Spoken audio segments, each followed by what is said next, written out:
Good afternoon students.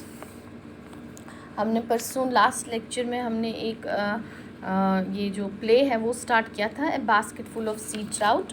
ठीक है, तो आज हम वो प्ले जो है कंटिन्यू करेंगे। तो हमने पढ़ा था इसमें कि एक जज है और उसके एक फ्रेंड है, एक लैंडलॉर्ड बैठे हुए हैं और काफ़ी जो मतलब एटमॉस्फेयर है वहाँ का काफ़ी डरावना सा लग रहा है उनको, और वो दोनों आपस में बातें ही कर रहे होते हैं कि एक पीजेंट लेडी जिसका नाम कि जीन लोमॉन्ड होता है वो वहाँ पे आती है और शुक्रिया अदा करती है जज का कि आपने मेरे बेटे को बचाया, और वो बचाने के काबिल ही था क्योंकि वो इनोसेंट था, उसने कोई गुनाह नहीं किया था। और वो जो ये जज है उसके लिए ट्राउट्स लाई थी, फिशेस लाई थी, और वो उसको बहुत इंसिस्ट करती है कि आप ये गिफ्ट जो है उसको मतलब आप ले लीजिए क्योंकि मैंने ये जो फिशेस है खुद ही पकड़ी हुई हैं और मैं ये सिर्फ खास आपके लिए लाई हूँ। ठीक है, सो नाउ आगे। जज हरीडली, आई couldn't possibly accept it। और जज उसको एकदम से बोलता है, जब वो बोलती है कि मैंने फिशेस लाई हैं तो वो उसको बोलता है नहीं मैं ये गिफ्ट जो आपने लाया मैं इसको एक्सेप्ट नहीं कर सकता। Jean, they are not easy to get now and I caught them myself. और वो उसको बोलती है मतलब कि ये इतनी आसानी से नहीं मिलती हैं और आसानी से पकड़ी भी नहीं जाती है, और मैंने खुद ये आपके लिए पकड़ी है। जज, it's very kind of you, but वो हिचकिचाते हुए उसको बोलता है मतलब आपका बहुत शुक्रिया, आप बहुत अच्छी हैं, लेकिन मैं ऐसा ये गिफ्ट जो है एक्सेप्ट नहीं कर सकता हूँ। जीन इंटरप्रेटिंग, लेकिन जज अभी बोल ही रहा होता है तो जीन जो है उसको इंटरप्रेट करती है, मतलब बीच में बोलती है उसकी बात काट के। I caught them myself, मैंने इसको इन मछलियों को खुद पकड़ा है। ब्रॉडी लुक्स एट जज as much as to say take the poor woman's gift. मतलब ये देखिए, ये जो मैं आपको समझाना चाहती थी कि प्ले जो होता है उसमें एक छोटी छोटी डिटेल भी आपको बोली जाती है, दी जाती है। जैसे इसमें कि मतलब जीन और जज जो है वो बात कर रहे हैं और बीच में जो है ब्रॉडी ने जज को एक लुक दिया है, उसको उसकी तरफ देखा है और जैसे कि वो कहना चाहता हो जज को कि ये मतलब गरीब औरत आपके लिए ये गिफ्ट लेके आई है तो आपको ये एक्सेप्ट करना चाहिए। वो बोलता नहीं है लेकिन उसकी नज़रों से ऐसा लग रहा है कि वो बोलने वाला है, या तो वो बोलना चाहता है जज को कि इस गरीब औरत का जो ये गिफ्ट है वो आप एक्सेप्ट कर लीजिए। जज, why don't you sit down please and have something. और वो उसको काफ़ी गुजारिश करता है कि आप मतलब आराम से बैठ के हमसे बात कीजिए, कुछ चाय पानी लीजिए। So Jean, no thank you my lord, I need neither food not drink and I soon be going. तो बोलती है नहीं नहीं, शुक्रिया अदा करती है कि नहीं आपने पूछा, मुझे कुछ भी नहीं चाहिए, ना तो मुझे खाना चाहिए ना मुझे पीने के लिए कुछ चाहिए, और मैं बहुत ही जल्दी यहाँ से चली जाऊँगी। जज, I get my car to take you home. नहीं आप वेट कीजिए, मैं अपनी गाड़ी बुलवाता हूँ, मैं आपको उसी में घर भिजवाता हूँ अपनी गाड़ी में। Jean, I need no car to take me to my home, I come alone. तो वो बोलती है कि मुझे किसी गाड़ी की ज़रूरत नहीं है जो मुझे घर तक छोड़ेगी। ये जो लाइन है आप यहाँ पे इसको अंडरलाइन करेंगे और उसको, क्योंकि ये जो इसने बोला यहाँ पे I need no car to take me to my home, इसका मीनिंग आपको आगे समझ आएगा कि वो ऐसा क्यों बोलती है इतनी डरावनी रात में, इतनी तूफ़ानी रात में, वो कहाँ से आई, कैसे आई। और अब जब इसको जज इंसिस्ट कर रहा है कि मैं आपको गाड़ी में भेजूँगा तो वो क्यों मना कर रही है। आई केम एलोन, मैं अकेले ही आई थी। आई गो बैक एलोन, और मैं अकेले ही वापस जाऊँगी। So a pause and then to जज, फिर एक पॉज है, चुप्पी है वहाँ पे, और फिर जज बोलता है माई सन वॉज वर्थ सेविंग। ये आई एम सॉरी, ये दोबारा ये जो है जीन लोमॉन्ड जो है वो बोलती है माई सन वॉज वर्थ सेविंग, मेरा बेटा जो था वो इनोसेंट था तो उसको बचना ही था, उसने कोई गुनाह नहीं किया था। जज, I am afraid I cannot listen to what you are about to say. तो जज उसको बोलता है मुझे समझ नहीं आ रही है प्रॉपरली कि आप क्या बोलना चाहती हैं। Gene, yes my lord, you will listen and you your friend. और वो उसको बोलती है आप सुनेंगे, आप ज़रूर सुनेंगे, और आपका ये जो दोस्त है ये भी सुनेगा। This line is also very important. ठीक है, so something in tone surprises the two man. और ये जो इसका लहजा है बात करने का, इससे ये जो जज है और जो लैंडलॉर्ड है, दोनों ही जज और ब्रॉडी जो है, दोनों ही कुछ सरप्राइज हो जाते हैं, कुछ हैरान से रह जाते हैं। They almost seem under a spell. They sit down. He was a good man. He was a good son. He would have been a good husband to the right woman, but that woman wasn't right. बोलती है वो एक अच्छा बेटा था और वो एक अच्छा हस्बैंड भी बनता अगर उसकी बीवी अच्छी होती, लेकिन उसकी शादी अच्छी औरत के साथ नहीं हुई। वो औरत जो थी बहुत ही ख़राब थी, वो अच्छी औरत नहीं थी। And she turns fiercely to Brodie. और बहुत ही गुस्से में वो ब्रॉडी की तरफ मुड़ती है। Brodie, I should say she was a bad woman. तो ब्रॉडी बोलता है कि हाँ वो मतलब बैड वूमेन ही थी, वो अच्छी औरत नहीं थी। Jean, she was out to ruin men, my son Hector and other lads who came her way। तो वो बहुत अच्छी औरत नहीं थी। वो जो भी मतलब मैन जितने भी उसकी ज़िंदगी में आए, किसी भी शक्ल में आए हों, किसी भी रिश्ते में आए हों, वो उन मैन को जो है, वो जो लैड्स होते थे, जो होते थे, वो उनको ख़राब करती थी, वो उनको मार देती थी। I shouldn't have minded if it was just her wise, but it went deeper than that. She plan day and night to do evil. तो मुझे इतना फ़र्क नहीं पड़ता, लेकिन कि चूँकि वो मतलब अब ये उसकी जो ये हरकतें थी बढ़ती ही जा रही थी दिन ब दिन, और वो दिन और रात में जो है सिर्फ यही प्लान करती रहती थी।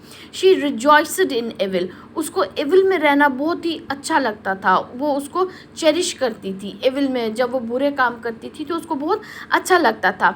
She was ready to see man lose their reason and their lives for her sake. उससे अच्छा लगता था जब जो आदमी हैं, जो मर्द हैं, वो उसके लिए जान देते थे, एक दूसरे की जान ले लेते थे, तो उसको वो देखना बहुत ही अच्छा लगता था। Even at the risk of her own life, वो अपनी ज़िंदगी भी खतरे में डालती थी। It is good she is dead. अच्छा हुआ वो मर गई। She wanted to see man killing one another, killing even herself. और उसको अच्छा लगता था कि जब वो देखती थी कि ये जो मैन हैं वो एक दूसरे को मार रहे हैं, वो उसके लिए, उसके खातिर एक दूसरे को मार रहे हैं, खून देखना उसको बहुत ज़्यादा अच्छा लगता था। जज, एंड शी वॉज किल्ड। और जज बोलता है और वो तो मारी गई। जीन, शी वॉज, हाँ ये सच है, वो मारी गई, उसको किसी ने मर्डर कर दिया, ठीक है। Brodie, but not by your son. Brodie बोलता है लेकिन आपके बेटे ने तो नहीं मारा। Jean, not by my son. और जीन नोमान फिर बोलती है कि नहीं, मेरे बेटे ने उसका कत्ल नहीं किया है। जज, why do you wish to go back on this painful story. तो जज उसको बोलता है अब जो हो गया सो हो गया, तुम्हारा बेटा भी बच गया, ये इतनी पेनफुल स्टोरी है तुम्हारे लिए कि तो तुम इसमें वापस क्यों जाना चाहती हो, क्यों वापस उसका जिक्र कर रही हो। Gene, because it haunts me and it haunts you and everybody in this place. क्योंकि ये कहानी ये सबको डरा रही है, मुझे डरा रही है, आपको डरा रही है, और यहाँ पे जो भी रहता है उन सबको ये कहानी जो है ये डरा रही है। She let my son guess she was to meet the airman that night. वो उसके मतलब उसका जो बेटा होता है उसको पता था कि वो उस रात एक एयरमैन से मिलने वाली थी। She hoped for blood, she dressed for the occasion. उसको पता था वहाँ पे कोई कत्ल होने वाला है, ये दोनों एक दूसरे को किल कर सकते हैं, मार सकते हैं। तो वो बहुत खुश थी उस दिन, और उसने वो जो ड्रेस अपनी पहनी थी वो भी उसी हिसाब से पहनी थी, उसी ओकेजन के लिए पहनी थी। Of she went and up on the hill side. वो वहाँ से निकल गई, फिर जो हिल साइड है, पहाड़ी की तरफ जो रास्ता जाता है वहाँ से। She took out her paint and her powder and looked around on the hills and the logs and the bongee tree in the wood and said। और उसके बाद उसने अपना वो जो उसका मेकअप किट था वो निकाला, अपना मेकअप ठीक करने लगी, और वो जो पेड़ थे वहाँ पे उनके बीच में थी वो, and said there is none of you so born as me. तो तुम यहाँ पे इतने सालों से, पेड़ों से बात कर रही थी कि तुम यहाँ पे इतने सालों से डटे हुए हो, लेकिन इतना स्ट्रांग, मेरे जैसे स्ट्रांग तुम भी नहीं हो। That's what may make me think a and there is none of you so powerful as me. I can do with man what I like. तुम कुछ नहीं कर सकते हो, तुम बेशक यहाँ पे बहुत ही सालों से खड़े हो, तुम्हारी जड़ें बहुत मजबूत हैं, ये पेड़ों से बोल रही है वो कि तुम्हारी जड़ें बेशक बहुत मजबूत हैं, लेकिन जितनी स्ट्रांग मैं हूँ उतने स्ट्रांग तुम नहीं हो, क्योंकि मैं इनसे कुछ भी करवा सकती हूँ, जो मैं चाहती हूँ मैं उनसे करवा सकती हूँ। And she looked round in her pride and went down the हिल। और उसने अपने इर्द गिर्द देखा, अपने उस गुरूर में देखा आगे पीछे, और जो पहाड़ी थी उससे नीचे जाने लगी। जज टू मीट द ईयरमैन, उस ईयरमैन से मिलने। Brody to meet her doom, तो ब्रॉडी ने बोला नहीं, वो अपने अंत से मिलने चली गई। जज down the path called the path of the red deer. अच्छा, वो नीचे को जो रास्ता जाता है जिसको कि रेड डियर के नाम से जाना जाता है। जीन यस माय लॉर्ड, और जीन बोलती है हाँ उसी रास्ते पे वो गई थी। जज approaches her, Mrs. Lomond, I am going to take you home in my car. I shall take no refusal. और अब इतना सुनने के बाद फिर से जज उसको बोलता है नहीं, मैं अपनी ही गाड़ी में आपको आपके घर तक पहुंचाऊंगा, आप मना नहीं करेंगी, मैं आपको आपके घर तक छोड़ाऊंगा। And I am going to ask you to resit in that room there, he points एल, where we shall bring you some food please. और मैं चाहता हूँ कि आप उस दूसरे कमरे में बैठें और मैं कुछ खाना आपके लिए लाऊंगा वहाँ पे, प्लीज़ आप वहाँ पे आइए।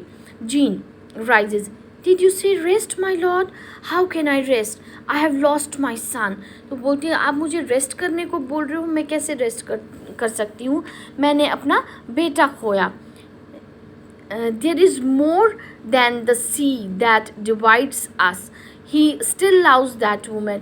वो खाली मतलब यहाँ से दूर नहीं गया है, वहाँ और भी कुछ है, वो अभी भी उसी औरत को चाहता है जो कि मर चुकी है और जो बहुत ही गंदी औरत थी। But I thank you my lord for saving his life. लेकिन मैं आपका शुक्रिया अदा करती हूँ कि आपने मेरे बेटे की जान बचाई।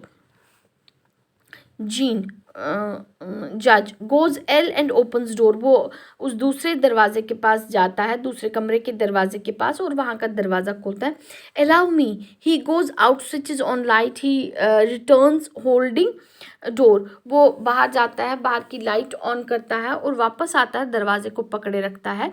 Gene as you will, I hope you will forgive me for disturbing you, but I had to thank you, I was made to thank you.